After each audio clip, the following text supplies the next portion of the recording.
Good morning and welcome back to Bedtime Stories with Celosia Crane. And oh my gosh, guys, I'm excited about this month. So this month, I'm going to be reading to you out of a physical book. So you might hear some page turnings, but I am reading the book Soonie and the Dragon by Shirley Rousseau Murphy. Now, the reason I'm so excited about this is Miss Murphy is still alive, and so I reached out to her, and she very graciously gave her permission for me to read this to you guys on this podcast. And this is a book that I used to read to my campers when I was a camp counselor. I would have them for roughly a week, so it was 6 nights, and the book contains 3 stories, and I would break them down into half and read half of a story a night. And so that's what I'm going to do this month. We have 5 Saturdays, so we are going to get 1 bonus episode at some point during the month. I'm not going to tell you guys. It's going to be a surprise. But we are going to read all 3 stories from Soonie and the Dragon. And so this morning, we're going to start with the first story, which is actually titled Soonie and the Dragon. There was a young woman named Soonie, whose old aunt died and left her alone in the world with no more to keep her than a broken-down wagon, a decrepit old mare, and a hound dog. Soonie was 16 and beautiful, with skin like peaches and hair like autumn leaves, and she could dance and sing and tell stories, but she had never learned to make her living. Now here she was with the mare to feed and the hound to feed and herself to feed, and no one to help her, and no roof over her head but the leaky wagon. What to do? She felt frightened indeed. The world seemed very large without her old aunt to provide for her. Still, she had herself and the hound and the mare, and maybe she would think of something. Well, she saw that her aunt was buried all proper, and Soonie put flowers on her grave. Then she set the mare on good grazing, cooked up some bacon for the hound, and took a look at the wagon. She had never noticed before how ramshackle it was. She had been too busy dancing and singing and telling tales to the village children. Now she saw that its wheels were wobbly, the aunt having kept it in one place for 12 years, and its paint was all gone, and the wood beneath cracked, and the little glass windows too dirty to see through. There was a leak in the roof with a bucket under it, and the whole inside wanted scrubbing. Well, Soonie set about to make things right, and she thought as she worked that when she was done she would hitch up the wagon and be off. Maybe she would travel the wide world over. Somewhere out there among cities and wonders, she felt sure, there would be a splendid way to make her living. She tightened the bolts on the wheels and greased them and replaced 3 spokes, using tools she found under the bunk. She swept the wagon and mopped it and scraped off the old flaking paint, and fixed the leaf in the roof with tar and shingles, and washed the windows and aired out the bunk and polished the pans till they shone. And then, in the village, she traded half a day's work sweeping and cleaning for 7 pots of paint and a paintbrush. And she started in to paint the wagon. The hound dog watched her painting, and he was impressed. The mare watched her painting, and she was amazed. Soonie quite liked it, too. She painted the wagon all over with flowers and birds and leaves and animals, so it looked like a summer day in full bloom. The spokes were red, and the tongue was red, and the trim around the windows was blue, and it was a grand, fine wagon indeed. Then Soonie traded half a day's work in the village scrubbing and sweeping for some flour sacks to make curtains and patch the old quilt. And she put some daisies in a vase and gathered wild roots for supper and caught 4 fish in the brook. Well, after supper she mended the harness and tended the mare's hooves and groomed her, and the next morning they were ready to start out. So down the lane they went, with the old mare in the shafts and the hound trotting between the front wheels, and it was a bright, clear dawn with dew on the grass and larks in the sky and badgers looking out, and Soonie was as happy as she could be. When she came to a village where the smell of new bread wafted round her like heaven, she sang a song for the baker cunningly, and he traded her a fresh loaf and 2 stale biscuits that she gave to the hound. Sooni's singing drew a crowd in the village. The folks all ran up to listen and to admire her bright wagon. She smiled and sang to them merrily, saying, "There were 3 gypsies come to my door. One sang high, one sang low, and the other sang bonny, bonny biscuit, oh." She sang until she grew hoarse, and she earned herself a barrel of flour, 5 spotted eggs, a jug of milk, and some lard.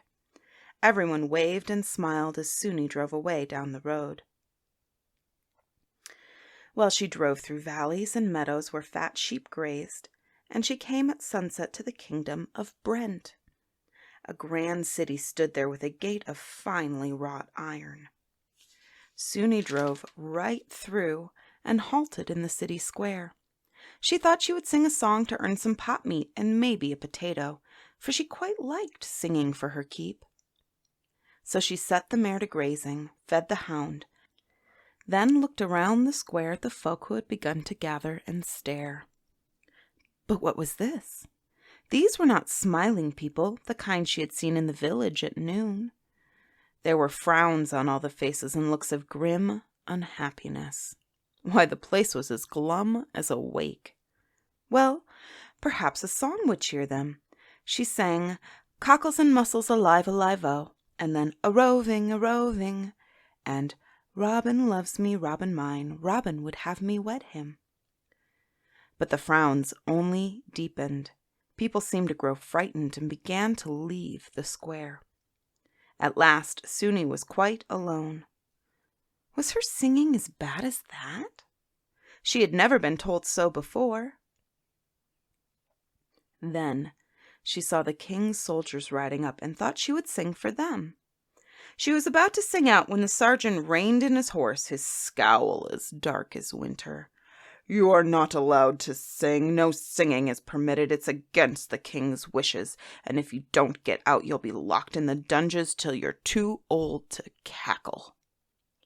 He gave her a nudge with his sword that made Soonie fly into action.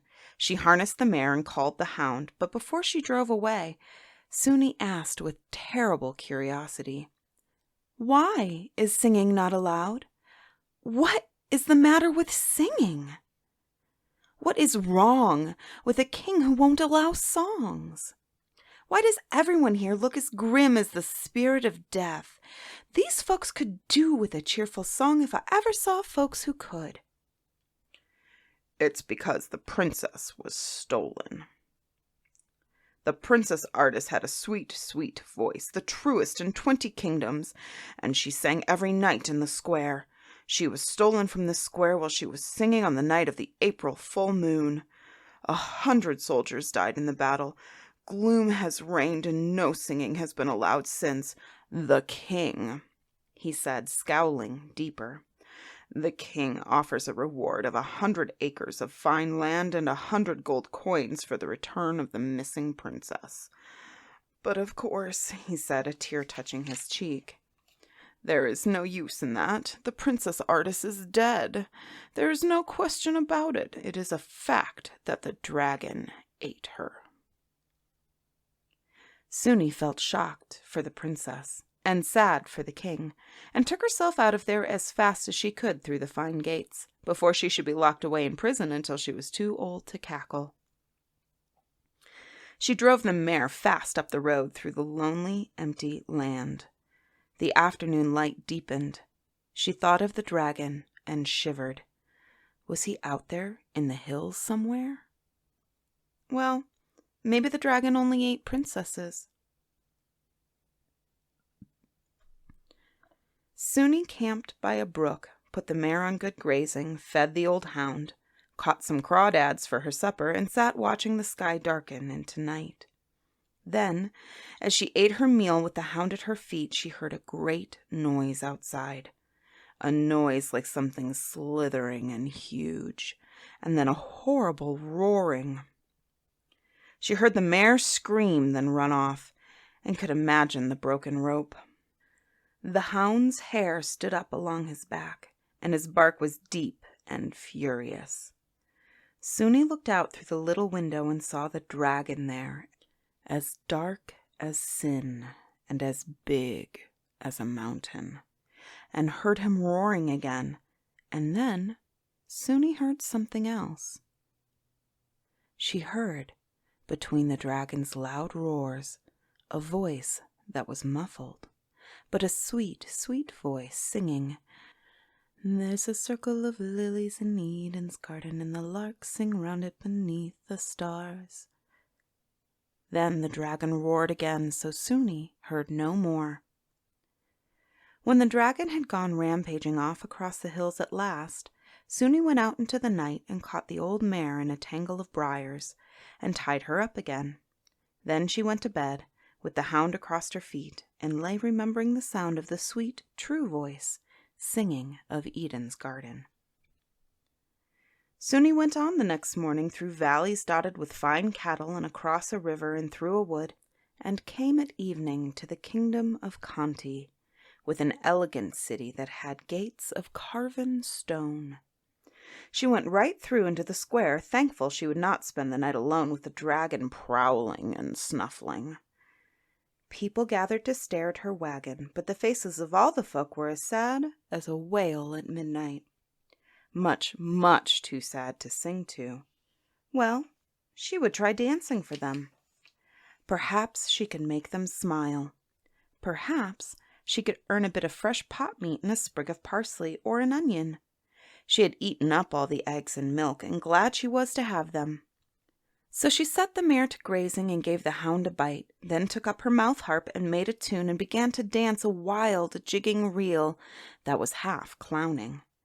The crowd drew close, and a child or two grinned, but the rest stood stiff and scowling. Soon they had all slipped away, leaving poor Soonie alone.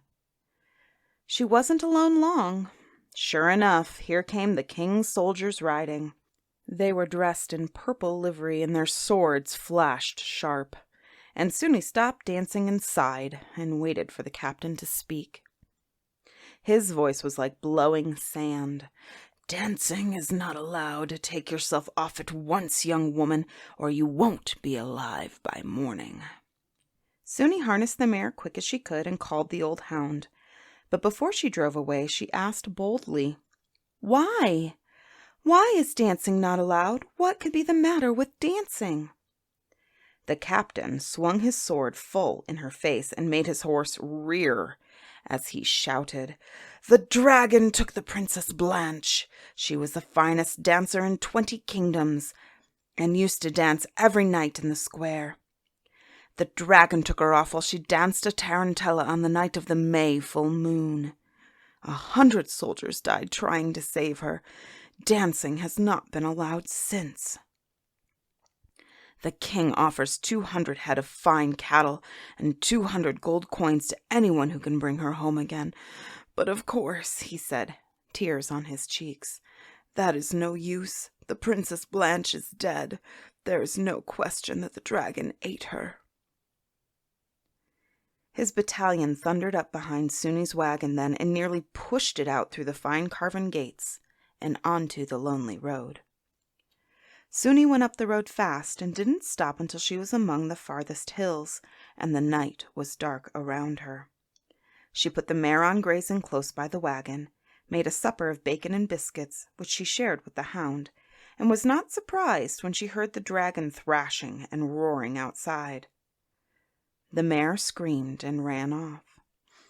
Soonie looked out to see the dragon's dark shape, huge as a mountain. And she listened. Tonight, Soonie could hear no singing. Oh, the dragon's roar was terrible, and his fiery eyes shone in the moonlight. Then Soonie saw with surprise that the dragon's great stomach was heaving and bouncing. And when she listened, she could hear the music of a mouth harp coming from inside the dragon's jiggling stomach. And she thought someone was dancing in there. When the dragon had gone, Soonie went out into the night and caught the old mare and tied her. Then she lay in her bed with the hound across her feet, remembering the dancing music and wondering. She went on the next morning through fields of bluebells and clover and past meadows tall with hay, then past pastures where fine horses grazed. She came at the evening to the kingdom of Doon, and its glittering city had gates of bronze formed into the pictures of saints. Should she go in? Well, she badly wanted some fresh pot meat and maybe a cabbage or two. She drove the wagon through and found the fine square with statues in it. She set the mare to grazing and fed the hound and watched folks gather with faces as long as a winter night and twice as cold. They stared at her bright painted wagon. Nothing, Soonie thought, nothing would thaw them. Not a song, not a dance, and besides, she'd had bad experience with both. Well, maybe a story would do. So she beckoned the little children near and began to tell a tale of such wonder and joy that the children's faces shone. But their elders scowled deeper still and soon dragged the children away. The square was empty. The king's soldiers came riding. Soonie said before the general had time to speak, "I know. You're going to tell me that I cannot tell stories and I must get out of here before dark or my head will hang on a pole." "No," said the general, frowning, "your head will not hang on a pole. You will be drawn and quartered and fed to the hogs if you do not leave here at once, and take that ridiculous wagon and those mangy animals with you." "But why?" Soonie said crossly. "Why must I? Telling a tale is a harmless thing to do." She waited to hear his answer, though she guessed well enough what it would be. The general went red with fury at Soonie's impertinence. The Princess Camilla told tales as no one in the world can do, and she told them every night in the square. But the dragon carried her off at the full of a summer moon. On that June night 100 soldiers died trying to save Camilla, and now tale-telling is forbidden. His horse reared over Soonie and his spear shone close. Soonie harnessed the mare in a terrible hurry and called the Old Hound. The whole battalion reared and surged around her as she drove the mare out through the fine brass gates onto the lonely road. There, she turned and asked boldly, "What is the king's reward for the return of Camilla?" The general looked so furious she thought he might chuck his spear at her, and he answered in a voice like freezing wind, "The king's reward is 300 fine horses and 300 gold coins, but what do you care? What could you do about it? Camilla is dead. My poor Camilla is cold stone dead. We all know the dragon ate her." Soonie drove off into the gathering dark, thinking hard, and camped at the foot of a mountain. She tethered the mare and shared cold biscuits with the hound. She had hardly finished eating when she heard roaring and slithering and looked out to see the dragon snuffling around. The mare screamed and pulled away as before. The dragon pushed at the wagon as if he would like to get in. His stomach did not jump tonight, and Soonie heard no singing. What she did hear beneath his roaring was a gentle voice rising in the telling of a tale about a tailor, a bread box, and a white rose. When the dragon had gone, Soonie caught the mare and tied her, then lay in her bed with the hound on her feet, thinking and puzzling. Suddenly she leapt up again and pulled on her cloak, and rushed out into the night. She untied the mare and jumped up on her bony back and galloped off in the dark toward the fading sounds of the dragon. She followed his roaring and snuffling, riding hard, and the old hound followed her. And I'm going to leave it there for you guys. So you're going to have to tune in next week to see what happens when Soonie confronts the dragon. I hope you enjoyed the first half of this first story from Soonie and the Dragon by Shirley Rousseau Murphy. And again, thank you, Miss Murphy, for allowing me to read these stories to my listeners. I greatly appreciate it. I also have another exciting announcement. As of this month, Bedtime Stories with Celosia Crane is being produced by Lantern Audio Works. So, if you would like access to full stereo versions of these recordings, as well as full stereo versions of our podcast, Punks in the Library, and Jay Sullivan's podcasts, Brimstone and Old Bob, as well as any other new projects we have coming out, please consider going over to our Patreon and supporting all of our projects there. That is patreon.com/Lantern Audioworks. Thank you guys. I can't wait to continue these stories.